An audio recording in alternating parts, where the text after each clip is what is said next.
and I'm a little bit late because I'm in my third trimester. But I just decided today is the day I'm gonna... Hi everyone, welcome to my channel.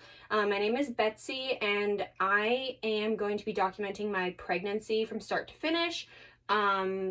This is going to be my first trimester, and I'm gonna then do my second trimester later on this week probably, because I'm actually in my third trimester and I've just sort of decided I wanted to backtrack and actually document, because I did write stuff down and I decided, well, I kind of want to go back and reflect, and I might as well just make a video about it because I found those videos really helpful. So hopefully you guys find it helpful as well and you continue watching. Hit the like button and subscribe if you want to see more. And let me know in the comments if this is stuff that you like or if there's something else you wanted to see. Like, I'm happy to talk about like finding out I'm pregnant, or deciding that we wanted to try for a kid, getting my birth control taken out, like anything related, or even stuff that's unrelated. If you want to know anything about me, just let me know in the comments. Just Googling first trimester like symptoms, because I had a really easy first trimester, and I feel like it totally was like not like what other moms have to deal with. Like, I didn't have the like nausea and vomiting, which I know is a really, really big thing, and people just assume that they're gonna have that, and that's not the case for everybody. Certainly I think it's more common to have that, but for me, I didn't. I was a little bit sick here and there, but like I never actually threw up. Never got to that point. I just was like fatigued and just bleh, but never like sick.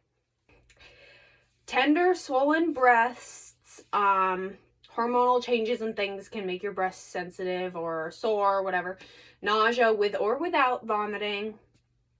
Increased urination, fatigue, food cravings and aversions, heartburn, constipation, mood swings, headaches, back pain, dizziness, fainting. So I did have a few of these, but not everything. Like, I definitely felt like my boobs were different.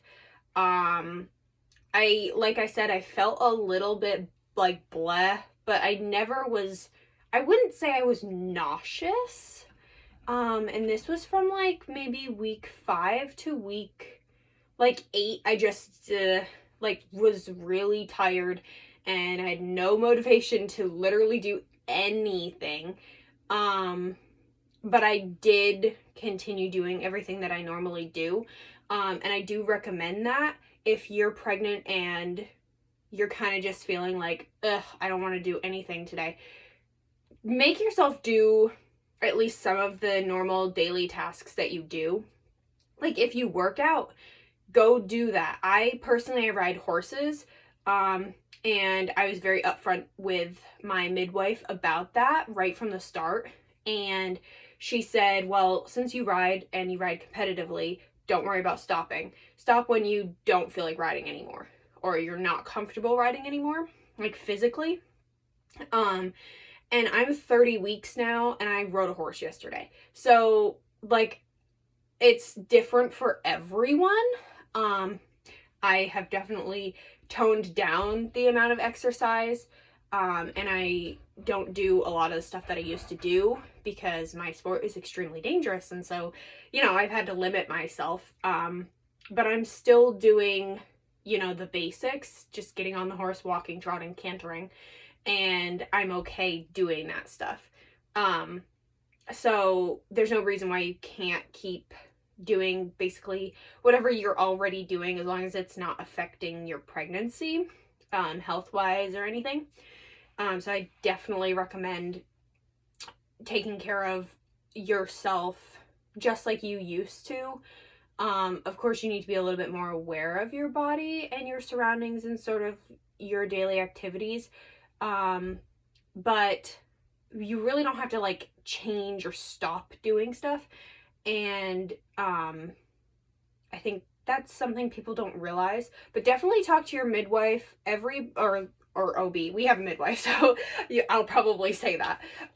But like your doctor, whoever is your primary physician or, you know, caretaker throughout the pregnancy, talk to them and just be open about that stuff, because you might not have to change your entire lifestyle like some people believe that they're going to have to. So that's a good thing to know. Let's see. Increased urination. I feel like I did probably experience that, but now I pee like every 5 minutes, so it's hard for me to really I feel like probably I thought that I had frequent urination, but it's a lot different now. So it probably wasn't that bad. But I think that's a super common thing, is frequent urination for people. Fatigue, extreme fatigue. I had extreme fatigue. I was tired all the time, and I think that was more the blah feeling that I had than like nausea. I just had like no motivation and did not want to do anything. And it wasn't like depression. It was just like, I am so tired because my body is working so hard, and I had to force myself to do stuff, which was good. Like, if you just keep doing what you're doing, you're gonna feel so much better. Like, it really helped. I felt so much better if I just did stuff. Like, I'd have no motivation to go out and ride my horse, and I would make myself do it, and after I'd feel so good that I did it. So definitely don't just give in to your body telling you no, because you can still do all that stuff. It's just you're tired and you need to push yourself a little bit. Usually is kind of what I found, is I just needed to push myself to continue doing everything I was doing. Food cravings and aversions. I didn't really have any cravings, to be honest. If somebody mentioned a food, it would sound good and I'd want it, but I didn't necessarily have a craving for it. I never really had any aversions. I did, however, go through a phase, and sometimes it still happens, like, it's sort of been throughout my pregnancy, is that I've wanted red meat more, which I've always eaten, like, steak and red meat, whatever. But I feel like it's definitely been something I've enjoyed a lot more now. Back pain, not really at all. I think that really just came as he got heavier, like pulling on my stomach. Like when in the first trimester, he was tiny, so I didn't really have problems with back pain. I know that many women do. I didn't. So again, I guess I just got lucky. Okay, and then dizziness and fainting. I did have that problem. So I think I was between 10 and 12 weeks. And I was getting fitted for my wedding dress. We got married when I was 13 weeks.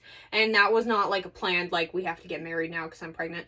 We chose the wedding date and then we got pregnant. So it was not a correlation. But I was like between 10 and 12 weeks. And I was getting fitted because I got the wedding dress before I was pregnant. And then I got pregnant. And I didn't think my body changed very much. But then I literally could not get into my wedding dress. And I couldn't believe how much I had changed. Putting my wedding dress on before I was pregnant, it literally fit me like a glove. Like, I didn't have to have anything done to it. No alterations. And then, like, the week before the wedding, so I think I was like 12 weeks, I put it on and it didn't fit. And I could not believe it. So my mom was helping me kind of tailor it because the biggest thing was actually my chest. I thought it was going to be my stomach, but I just couldn't get my dress up high enough. The zipper wouldn't go like past like the middle of my back. So it wasn't my stomach, it was my chest had gotten bigger and like everything was wider and I couldn't zip my dress. I can probably insert some photos. But so I was getting that altered and I got really dizzy and I was in my living room. I'm sorry about this, by the way. We're in the nursery and there's a lot of things in here because we're having a baby shower soon, and so all of the baby's stuff is in here in boxes so that we can bring it all to the baby shower because people just had the presents sent to us. So it's a little bit of a cluster in here. But anyway, so I started to get dizzy and I had felt this one time before, and it's funny, it was when I was getting fitted for a prom dress and I was in the dress and I felt like I was gonna faint. Started happening in my wedding dress. I literally was like, Mom, you have to get me out of my dress right now. Like, she like ripped it off of me and I just laid on the floor. We have wood floors, so it was a cold, like it's a cold floor. So I just laid there for like 5 minutes and just like closed my eyes because I felt like everything was spinning. And I did not want to throw up. I was like, because I'm not somebody that throws up. Like, I hate throwing up, and that might be why I never had issues in the first trimester with puking, but I just hate it. So I was like, I have to just lay down. And then I drank some really cold water because I was like hot and like wet, like sweaty, like a cold sweat, but I felt hot. Like, it was really weird and like the room was spinning. So I just laid down and I closed my eyes. And when I felt like I could sit back up, my mom gave me some cold water and then I was fine. I was able to just be fine. And I haven't had a spell like that again. So that's only happened twice in my life. Both times while I was getting fitted for dresses, like important dresses that are expensive that should not hit the ground or get vomited on. So I don't know what the deal is with that. But yeah, it's interesting. So yes, I did have dizziness. I didn't faint, but I felt it coming on, and I think probably if I had acted like nothing was happening and I hadn't said anything, I probably would have fainted. But I'm not one of those people. I always say something and I'm like, get me out of this dress. Like, I don't want it hitting the ground. Okay. So that's pretty much it. If this is something that you like, I am just going to document my whole pregnancy at this point. But if there's stuff specifically that you want to see, let me know. And if there's something other than pregnancy, I'd be happy to document that as well. So I'm sure I'll talk about other stuff. But this is pretty much it for right now. Is just I wanted to just document my pregnancy. That way I can look back after baby is born and like see everything that I went through and kind of compare it to my next pregnancy, because I don't plan on this being my one and only. So yeah, just let me know how you guys feel about the video, and I will continue making more like this or change it up, whatever you guys want to see. And I will see you guys on the next video.